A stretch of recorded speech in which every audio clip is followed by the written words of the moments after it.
தேட வேண்டாம். முன்னறிவிப்பின்றி வரும் அதன் வருகையை இதயம் உறக்கச் சொல்லும்.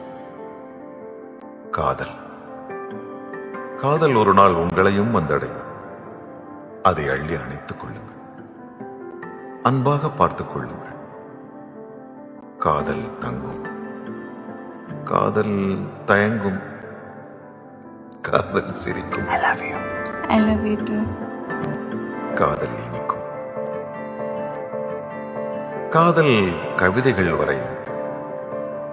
காதல் கலங்கும், காதல் குழம்பும். அன்புடன் பேசுகிறது. I miss you too. போதும். காதல் உங்கள் வசம், உள்ளம் காதல் வசம்.